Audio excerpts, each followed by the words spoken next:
Olá, investidores! Estamos entrando em dezembro de uma maneira completamente diferente do que imaginávamos no início do ano.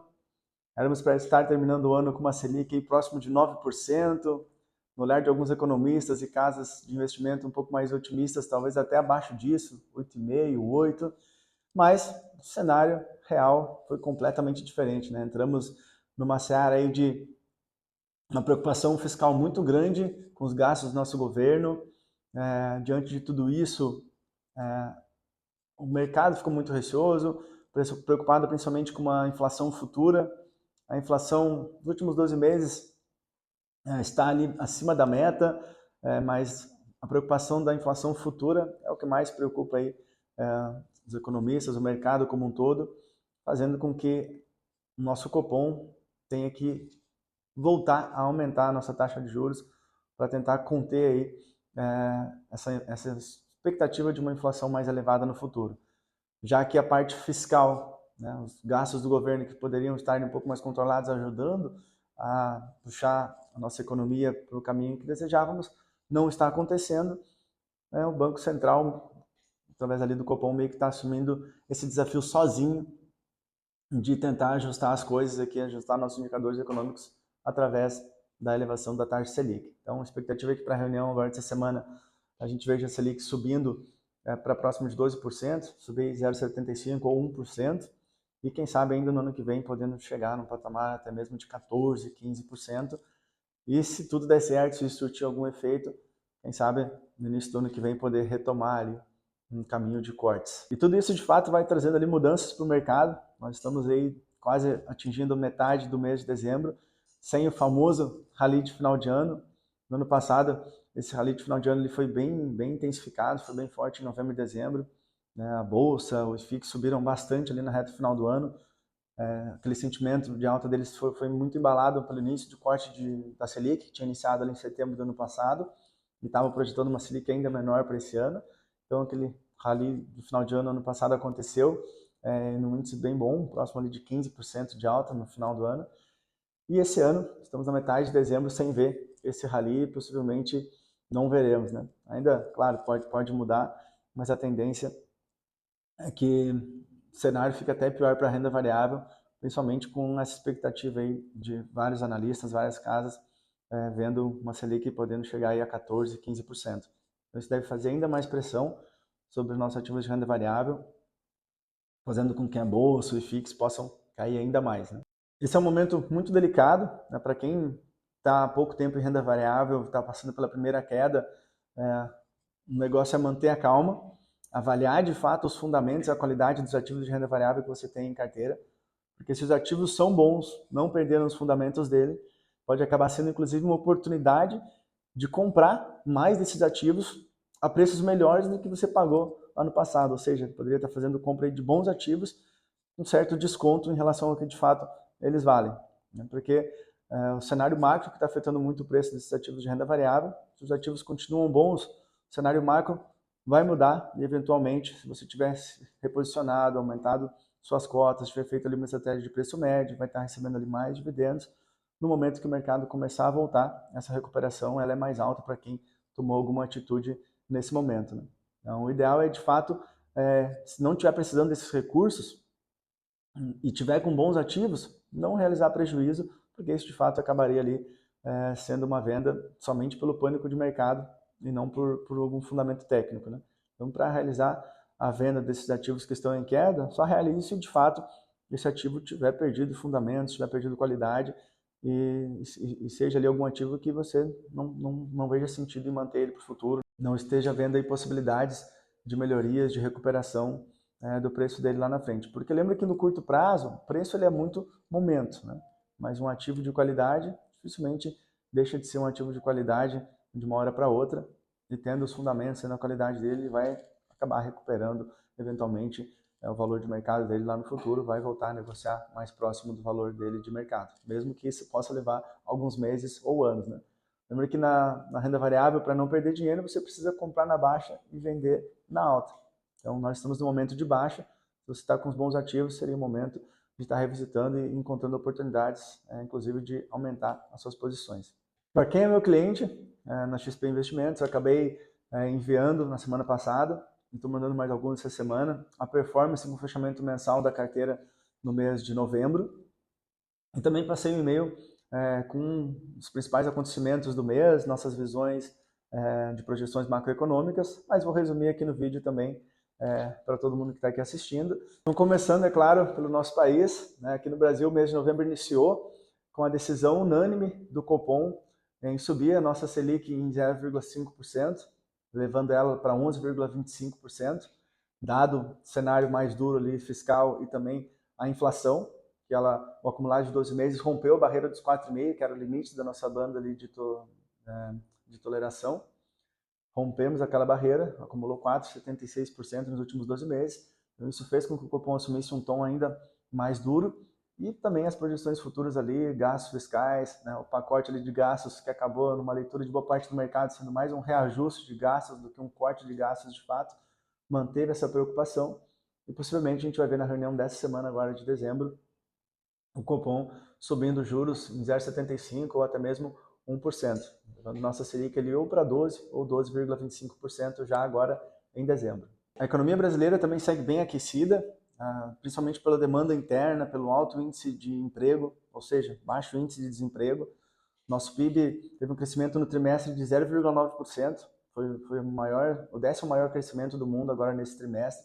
Então a economia ainda vem dando sinais de que o consumo está acelerado e isso acaba também causando uma pressão maior ainda de inflação, fora a questão de gastos do governo que nós já vimos. Né? Então tudo isso indica que a gente vai seguir ainda uma política monetária tendo que ser bastante restritiva, ou seja, juro elevado, para tentar não deixar a inflação subir ainda mais. Tudo isso acontecendo, não podia ser diferente, nossa moeda se desvalorizou bastante, a cotação do dólar passou de R$6, atingindo aí o maior patamar da nossa história, e o Ibovespa caiu 3%, próximo de 125 mil pontos, num patamar ainda menor do que iniciou o ano. Se a gente lembrar das projeções ali da própria XP, mais no início do ano, era uma projeção da nossa bolsa podendo atingir ali 145 mil pontos ainda ao final desse ano.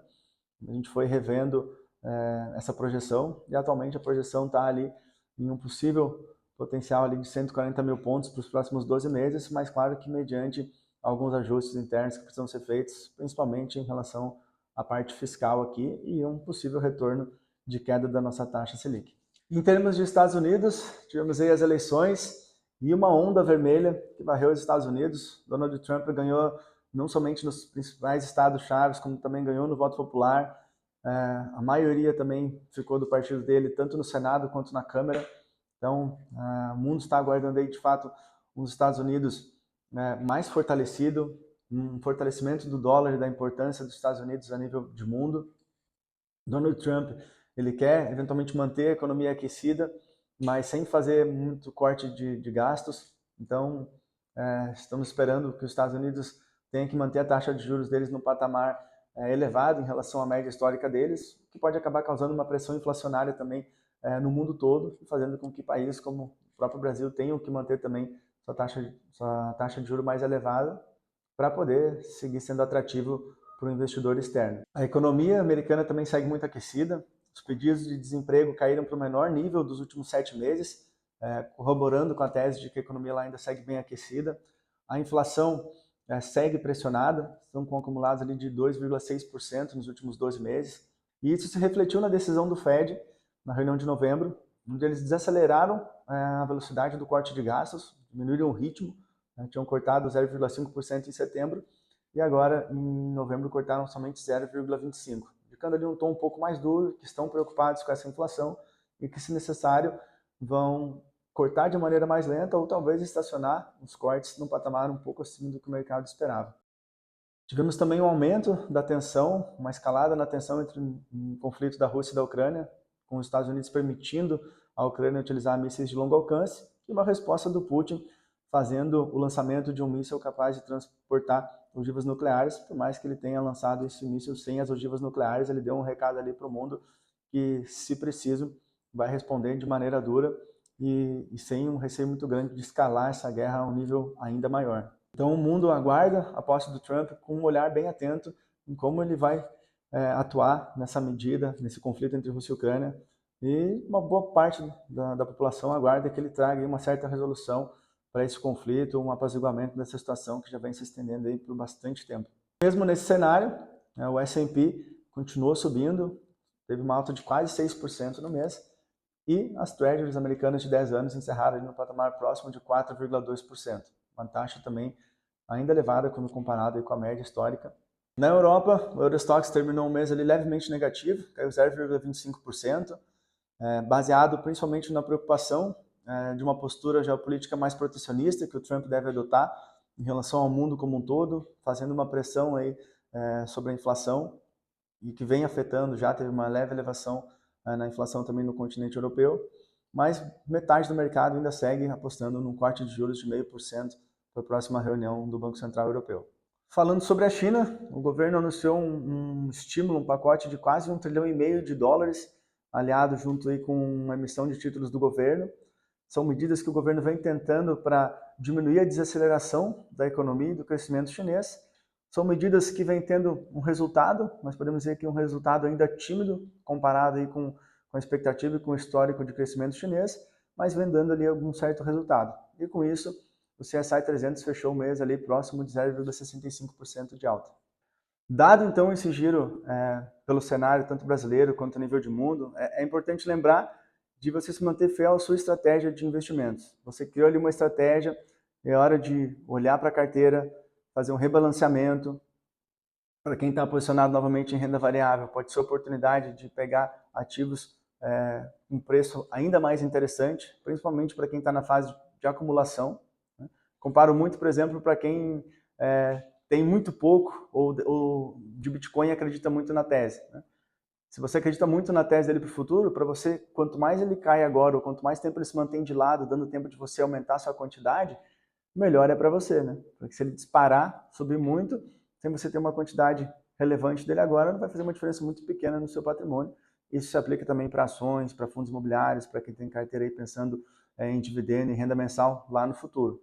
Quanto mais tempo ele andar de lado ou cair agora, é uma oportunidade de você acumular mais a preços ainda mais interessantes. Por fim, vou deixar aqui também as projeções macroeconômicas da XP, são dados públicos, então vão ter todos aqui, mas vou falar os mais importantes aqui no vídeo também para já facilitar a vida aí que todo mundo gosta de saber, principalmente em relação a câmbio. A XP está enxergando ali um câmbio mais resistente, então projetou aqui para final de 2025 ali um dólar ainda próximo de 5,85 para ser mais exato, e para 2026, R$6. Em termos de Selic, terminar o ano agora praticamente em 12%, e para o ano que vem, uma Selic terminal ali em 13,25%, conforme o andar da carruagem, tudo convergindo, dando uma acalmada, 2026 podendo chegar ali próximo de 11%. Mas vejam que já é uma projeção bem mais pessimista, uma Selic acima de 2 dígitos para um horizonte de tempo bem relevante. E se você gostou do vídeo, assistiu até aqui, não esquece de deixar aí seu like, para esse conteúdo chegar ao maior número de pessoas possíveis. Deixe também seu comentário, dúvida a respeito de qualquer situação aí para a gente desenvolver também aqui uma conversa. E se você deseja ser atendido por mim, ter uma assessoria ali personalizada, olhando para os seus objetivos, olhando para o teu perfil de investidor, me manda uma mensagem e dependendo do seu patrimônio ali eu consigo te atender pessoalmente ou direcionar para alguém também do meu time. Um grande abraço. Se não vier mais nenhum vídeo aqui ainda esse ano, um ótimo Réveillon, um ótimo Natal e mantenha calma, foca no longo prazo, que as coisas vão dar certo para quem está pensando no longo prazo e está seguindo aí sua estratégia.